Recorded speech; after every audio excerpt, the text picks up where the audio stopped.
This ninth video is a short one, but again, an important one. It's distinguishing between primary and secondary sources in your research. Primary sources are articles or books or documents from the historical event itself, or the accounts of people present at the event itself. In other words, primary sources derive directly from the period studied and the people who lived through the subject of the research, those who can offer first-hand recollections.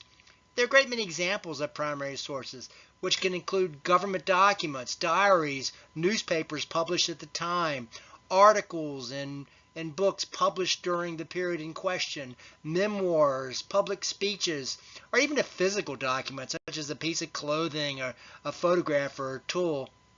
Note that it can also include oral histories, which we'll talk about in a later video. You can get these primary sources just about anywhere, but again, that will be discussed in a future video. A major point that you must recognize is that no matter what primary sources you utilize, you must consider the bias and perspective of the author or the context of the document. A good researcher will not take any primary source at face value, understanding that it might have been written with an agenda, or at least not with any full perspectives. Historians need context for primary sources, and secondary sources help with that. Secondary sources are articles or documents or books by someone after the event or someone who was not actually present. They are second-hand accounts, often formal histories with a thesis about the historical event under study. They summarize events and synthesize them after the time. They can be both textbooks or monographs. They could be newspapers written after the time. They provide the background and the context for the interpretation of the primary source material. A good researcher will draw evidence from both primary and secondary sources, maybe using new primary material to challenge or support previous secondary theses. Both are necessary for any historical writer to draw his or her own thesis. You know, it's not always easy to differentiate between primary and secondary sources. A compilation of various historical speeches or articles is a case in point. If a speech or article in the book is complete and unedited, placed into the book in its entirety, a researcher may cite the speech or article as a primary source.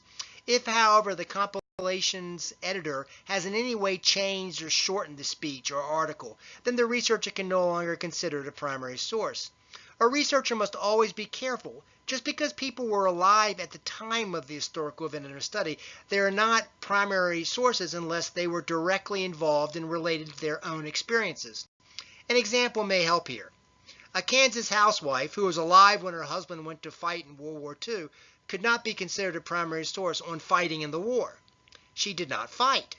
Still, even though she didn't see a battlefield, if the subject is what life was like back home during World War II, this is something she did directly participate in, and thus she could be used as a primary source.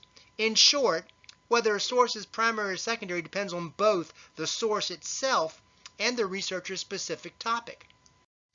I want to be clear here that students can't simply just Google a subject and think that, hey, whatever comes up suffices as your research. This may have worked in high school, but it doesn't work in college. You'll need to go deeper and find out all that has been written on your subject and all the primary sources that you might locate and use. Now, as an aside, Wikipedia and encyclopedias are not good sources. When you Google something, that's what's going to come up, and you can use them to familiarize yourself with the topic at the outset. Nothing wrong with that. But they're not really interpretive.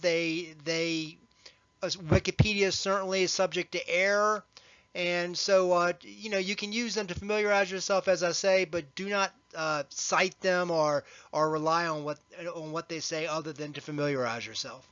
This just concludes the short little but important video on primary and secondary sources.